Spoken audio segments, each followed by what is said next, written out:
नमस्कार, मैं Rajmohan Meena, assistant professor of zoology.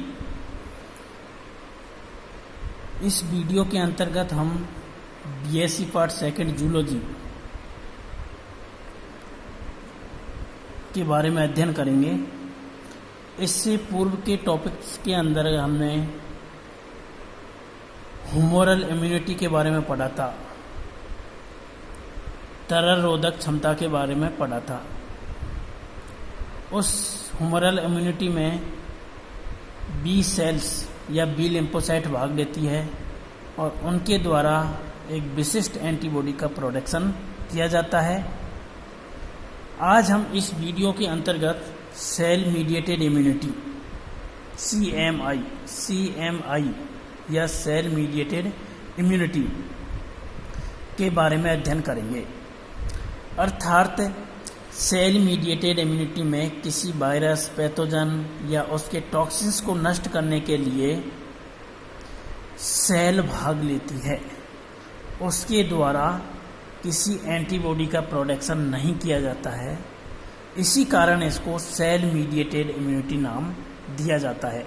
जबकि ह्यूमरल इम्यूनिटी में बी लिम्फोसाइट्स के द्वारा विशिष्ट एंटीबॉडी का निर्माण करके बाह्य पदार्थ को नष्ट या न्यूट्रलाइज किया जाता था।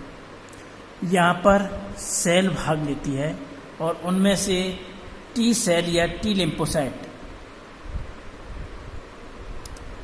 की क्रिया संपन्न होती है। तो हम देखते हैं कि जैसे ही किसी होस्ट बॉडी के अंतर्गत कोई एंटीजन, पैथोजन या उसके टॉक्सिन्स प्रवेश करते हैं तो ये टी लिम्फोसाइट सक्रिय हो जाती है और विभेदित होकर प्रभावी कोशिकाओं का निर्माण करती है और एक जैसी होने के कारण ये इफेक्टर सेल्स या प्रभावी कोशिकाएं क्लोन कहलाती है और उस एंटीजन की पहचान करके उसको नष्ट करने का काम करती है। तो इस प्रकार से CMI के अंतर्गत टी लिम्फोसाइट या टी सेल सक्रिय होकर उस विशिष्ट पैथोजन को नष्ट करने का काम करती है। अब देखती है कि ये टी सेल होती है वो किस प्रकार से एक्टिवेट होती है, उनका प्रोलिफरेशन होता है और फिर बाद में डिफरेंशिएशन हो जाता है। तो देखते हैं कि जैसे ही कोई एंटीजन बॉडी के अंदर प्रवेश करता है तो इन टी सेल्स की सतह पर TCR T cell receptor present होते हैं और उस प्रवेश करने वाले विशिष्ट एंटीजन की पहचान करती है और उससे सक्रिय हो जाती है। प्राणी के शरीर में लाखों प्रकार की टी सेल्स पाई जाती है। प्रत्येक कोशिका में अपने विशिष्ट TCR उपस्थित होते हैं जो विशिष्ट antigen MHC major histocompatible complex antigen संयोजनों की पहचान कर सकते हैं। इट मीन्स विशिष्ट प्रकार की टी सेल की सतह पर विशिष्ट प्रकार के TCR T cell receptor present होते हैं जो एक विशिष्ट प्रकार के एंटीजन की पहचान करने में सक्षम होते हैं। तो इस प्रकार से लाखों प्रकार के टी सेल प्रेजेंट होती है जो लाखों प्रकार के एंटीजन्स को पहचान करने में सक्षम होती है। ये टी सेल होती है वो एंटीजन की सतह पर पाए जाने वाले MHC major histocompatible complex antigen को पहचान करने में सक्षम होती है और उनको पहचान करके उनसे जुड़ने के में सहायक होती है या संयोजन बनाने में सहायक होती है। तो इस प्रकार से ये टी सेल्स होती है किसी विशिष्ट एंटीजन को TCR के माध्यम से पहचान करने में काम आती है। किसी भी समय अधिकांश टी सेल निष्क्रिय होती है। जब कोई एंटीजन देह में प्रवेश करता है तो TCR युक्त कुछ टी सेल एंटीजन की पहचान करके इससे बंधित हो जाती है। अर्थात सामान्यतः बॉडी के अंतर्गत जो टी सेल्स होती है वो इनएक्टिव अवस्था में पाई जाती है, निष्क्रिय होती है। लेकिन जैसे ही कोई एंटीजन देह में प्रवेश करता है तो कुछ टी सेल जो विशिष्ट प्रकार के TCR रखती है वो उस एंटीजन को पहचान करके उससे बंधित हो जाती है, बॉन्ड बना लेती है। TCR के द्वारा एंटीजन की पहचान TCR के सक्रियण हेतु प्रथम संकेत होता है। जैसे ही कोई एंटीजन बॉडी के अंतर्गत प्रवेश करता है तो टीसीआर के माध्यम से टी सेल उसको पहचान करती है और ये ही स्टेप उस टी सेल के एक्टिवेशन की कहलाती है। अर्थात फर्स्ट स्टेप होती है, फर्स्ट सिग्नल होता है उस एंटीजन से बाइंड करने का, जिसके कारण ये विशिष्ट टी सेल्स होती है वो एक्टिवेट हो जाती है। दूसरा संकेत सह उत्प्रेरक या को स्टिमुलेटर के रूप में होता है। लगभग 20 प्रकार के सह उत्प्रेरक वर्तमान में ज्ञात है। अर्थात फर्स्ट स्टेप में तो टी सेल होती है वो एंटीजन को पहचान करती है एमएससी के माध्यम से और उससे बंधित हो जाती है फर्स्ट स्टेप। सेकंड स्टेप के द्वारा उस एंटीजन या एंटीजन प्रेजेंटिंग सेल्स होती है उसके द्वारा सह उत्प्रेरक को स्टिमुलेटर होते हैं उसका स्राव किया जाता है। उस स्राव को पहचान करके ये टी सेल एक्टिवेट हो जाती है। तो ये सेकंड सिग्नल होता है किसी टी सेल को एक्टिवेट करने के लिए। सामान्यतः लगभग 20 प्रकार के सह उत्प्रेरक जो साइटोकाइन के रूप में होते हैं शरीर के अंतर्गत पाए जाते हैं। यहाँ पर हम देखते हैं कि टी सेल्स होती है उसका एक्टिवेशन किस प्रकार से होता है, किस प्रोसेस के द्वारा ये संपन्न होता है। सामान्यतः जैसे ही कोई एंटीजन बॉडी के अंतर्गत या देह में प्रवेश करता है तो शरीर के अंतर्गत मैक्रोफेजेज कोशिकाएं पाई जाती है। मैक्रोफेजेज कोशिकाएं पाई जाती है, उनकी सतह पर विशिष्ट प्रकार के रिसेप्टर्स पाए जाते हैं और वो उस एंटीजन को पहचान करने में सक्षम होती है, उससे जुड़ जाती है। इसी कारण इनको एंटीजन प्रेजेंटिंग सेल कहा जाता है या एसेसरी सेल्स के नाम से भी इनको जाना जाता है। अर्थात ये टी सेल्स के एक्टिवेशन में सहायक होती है, इसलिए इनको एसेसरी सेल्स या एंटीजन प्रेजेंटिंग सेल्स अर्थात देह में प्रवेश करने वाले एंटीजन सर्वप्रथम इनसे जुड़ते हैं और उस एंटीजन को ये प्रेजेंट या उसकी उपस्थिति का ज्ञान टी सेल्स को कराने में सहायक होती है, इसलिए इनको एंटीजन प्रेजेंटिंग सेल या एपीसी नाम दिया जाता है। जैसा कि इस एंटीजन प्रेजेंटिंग सेल्स मैक्रोफेजेज होती है कि सतह पर एमएचसी पाया जाता है। अर्थात इस पर MHC second major histocompatible complex second इसकी सतह पर पाया जाता है और ये बीच में दिखाया गया है एंटीजन। यहाँ पर ये एंटीजन दिखाया गया है। इस एमएचसी सेकंड के माध्यम से ये एंटीजन जुड़ जाता है और जैसे ये एंटीजन एमएचसी सेकंड से जुड़ता है तो ये मैक्रोफेजेज सेल्स होती है, ये एंटीजन प्रेजेंटिंग सेल्स के रूप में काम करने लग जाती है। अब ये एमएचसी सेकंड जो एंटीजन को बियर किए हुए होती है, ये विशिष्ट टी सेल्स होती है उसके द्वारा रिकॉग्नाइज किया जाता है, उसके द्वारा इसको पहचाना जाता है। क्योंकि सामान्यतः देह के अंतर्गत जो टी सेल्स होती है वो इनएक्टिव अवस्था में या निष्क्रिय अवस्था में पाई जाती है, लेकिन कुछ जो टी सेल्स होती है उन पर विशिष्ट प्रकार के CD4 पाया जाता है, अर्थात क्लस्टर डिग्नेंट पाए जाते हैं जो 4 प्रकार के होते हैं। ये उस एंटीजन प्रेजेंटिंग सेल्स के एमएचसी सेकंड को आइडेंटिफाई करने में सक्षम होते हैं। अर्थात इनएक्टिव CD4 टी सेल्स पर CD4 जो रिसेप्टर्स होते हैं, CD4 रिसेप्टर्स होते हैं, वो एंटीजन प्रेजेंटिंग सेल्स की सतह पर पाए जाने वाले एमएचसी सेकंड को रिकॉग्नाइज करने में सहायक होते हैं। और जैसे ही ये एमएचसी सेकंड एंटीजन को बियर किया होता है तो उसको एक्सपोज करता है और ये इनएक्टिव CD4 सेल्स होती है वो CD4 के माध्यम से इसको रिकॉग्नाइज करने में सहायक होती है। तो ये रिकॉग्निशन कहलाता है इसका।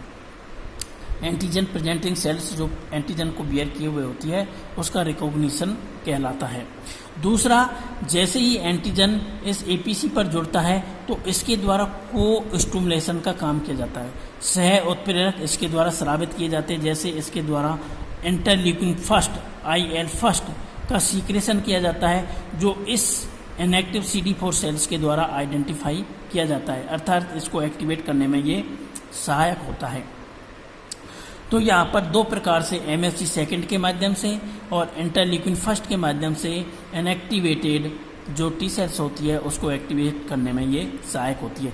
इसके अतिरिक्त कुछ अन्य प्रकार के को स्टिमुलेशन भी इस एपीसी के द्वारा रिलीज किए जाते हैं, जैसे B7 का रिलीज किया जाता है और ये टी सेल्स होती है वो CD28 के माध्यम से इसको पहचान करती है। तो इस प्रकार से ये कई प्रकार के कोस्टिमुलेशन और MHC सेकेंड और CD4 के संयोजन के द्वारा इस एंटीजन प्रेजेंटिंग सेल्स को रिकॉग्नाइज करने में सहायक होती है।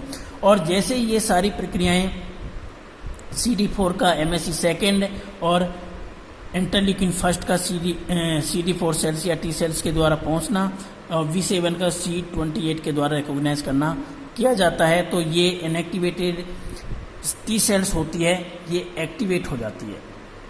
ये सारी प्रक्रियाओं के माध्यम से इनएक्टिव सेल्स होती है, टी सेल्स होती है, वो एक्टिवेट हो जाती है। जैसे ही इसका एक्टिवेशन होगा तो ये टी सेल्स होती है वे अपने आकार में बढ़ जाती है, ग्रो कर लेती है, अर्थात इनका जो सामान्य आकार पाया जाता है इनएक्टिव अवस्था में उससे ये बड़े आकार की हो जाती है, अपने आकार को ये बढ़ा लेती है। यह अवस्था इसकी प्रोलिफरेशन कहलाती है। यह अवस्था इसकी प्रोलिफरेशन कहलाती है। अब ये एक्टिवेटेड हेल्पर टी सेल्स जो CD4 युक्त होती है ये डिवाइड होना स्टार्ट कर देती है, मल्टीप्लाई होती है।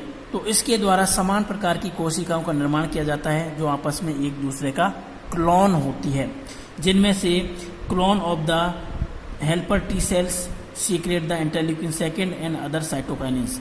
अब ये मल्टीप्लाई करके क्लोन बनाती है T4 सेल्स का या हेल्पर टी सेल्स का। अब इनके द्वारा इंटरल्यूकिन सेकेंड साइटोकाइन का सीक्रेशन किया जाता है। दूसरे प्रकार के साइटोकाइन भी इसके द्वारा स्रावित किए जाते हैं जो उस विशिष्ट एंटीजन को नष्ट करने में सहायक होती है। इसके साथ साथ कुछ कोशिकाएं अन्य रूपों में भी डिफ्रेंशिएटेड हो जाती है जिनको मेमोरी हेल्पर टी सेल्स नाम दिया जाता है। मेमोरी TH सेल नाम इनको दिया जाता है, जो किसी विशिष्ट एंटीजन को नष्ट करने में तो सहायक नहीं होती है, लेकिन जैसे ही इस फर्स्ट एक्सपोजर के पश्चात दोबारा इसी प्रकार के एंटीजन का यदि सेल पर या देह पर आक्रमण होता है तो ये तेजी से मेमोरी सेल्स उसको रिकॉग्नाइज करती है और डबल शक्ति के या पावर या पोटेंसी के द्वारा उस एंटीजन को नष्ट करने में सहायक होती है। तो ये मेमोरी सेल्स होती है, ये लंबे समय तक देह में पाई जाती है, जबकि ये हेल्पर टी सेल्स होती है, क्लोन्स होती है, ये उस एंटीजन को नष्ट करके समाप्त हो जाती है। तो इस प्रकार से हेल्पर टी सेल्स या TH सेल्स होती है वो CD4 टी सेल्स के नाम से भी जाना जाता है, क्योंकि इस पर क्लस्टर डिजिगेंट पाया जाता है। तो इस प्रकार से एंटीजन प्रेजेंटिंग सेल्स और जो एंटीजन होता है उसके कॉम्प्लेक्स के द्वारा इस इनएक्टिवेटेड CD4 सेल्स को एक्टिवेट किया जाता है। एक्टिवेटेड सेल्स होती है वो आकार में वृद्धि करती है और इसके द्वारा इनका ग्रो डिवाइड होती है। डिवाइड होने के कारण समान आकार की कोशिकाओं का क्लोन बनाती है। उनके द्वारा विशिष्ट प्रकार के साइटोकाइन इंटरल्यूकिन सेकेंड को रिलीज किया जाता है। दूसरे प्रकार के साइटोकाइन भी इसके द्वारा रिलीज किए जाते हैं जो उस विशिष्ट एंटीजन को नष्ट करने में सहायक होते हैं। इसके अतिरिक्त इनके द्वारा कुछ विशिष्ट प्रकार की कोशिकाओं में ये डिफ्रेंशिएट हो जाती है जिनको मेमोरी सेल नाम दिया जाता है, जो लंबे समय तक देह के अंदर बनी रहती है और ये दोबारा से उसी प्रकार के एंटीजन का देह पर आक्रमण होता है तो उसको तेजी से पहचान करने में सहायक होती है और प्रभावी रूप से देह को सुरक्षा प्रदान करने में ये सहायक होती है। तो इस प्रकार से ये हेल्पर टी सेल्स होती है वो सहायक होती है। सामान्यतः ये डायग्राम आपको इस प्रकार से होगा। एक्टिवेटेड अपने आकार में ग्रो करती है, प्रोलिफरेशन डिफ्रेंशिएशन हो जाता है, क्लस्टर बनता है इसका, ये क्लोन के रूप में पाई जाती है। क्लोन TH4 सेल्स होती है, secret second, cytokinins, memory cells जो लंबे समय तक बनी रहती है। तो इस प्रकार से हेल्पर टी सेल्स होती है, उसका एक्टिवेशन, प्रोलिफरेशन एंड डिफ्रेंशिएशन की क्रिया संपन्न होती है। इनएक्टिवेटेड आकार में ग्रो करती है, एक्टिवेटेड हेल्पर टी सेल्स, इस प्रकार की क्रिया इसके अंतर्गत संपन्न होती है। जब एक टी सेल्स को दो सह उत्प्रेरक या एंटीजन रिकॉग्निशन एक साथ प्राप्त होते हैं तो यह एक्टिवेटेड हो जाती है, यह आकार में बड़ी हो जाती है तथा प्रतिरोध भवन द्वारा विभाजित होती है और अत्यधिक विशिष्ट कोशिकाओं में विभाजित हो जाती है। इस प्रकार निर्मित कोशिकाएं क्लोन कहलाती है जो एक ही प्रकार के एंटीजन की पहचान करती है। एंटीजन एक्सपोजर या उद्भासन के समय केवल कुछ ही टी सेल्स होती है, जबकि उद्भासन के पश्चात इनकी संख्या हजारों में हो जाती है। हेल्पर टी सेल्स अधिकांश टी सेल्स को CD4 को प्रदर्शित करती है। ये TH सेल्स या T4 सेल्स में रूपांतरित हो जाती है। ये कोशिकाएं MHC सेकंड अणु से संबंधित एंटीजन की पहचान करती है एवं मैक्रोफेजेज सेल्स द्वारा स्रावित इंटरल्यूकिन फर्स्ट द्वारा को-स्टिमुलेशन होती है। ये APC एंटीजन प्रेजेंटिंग सेल द्वारा ही सक्रिय होती है। को-स्टिमुलेशन या सह उद्दीपन के कुछ समय पश्चात T4 सेल्स विभिन्न प्रकार के साइटोकाइन का स्राव करती है। T4 सेल्स के विभिन्न उपजोड़े या सबसेट विशिष्ट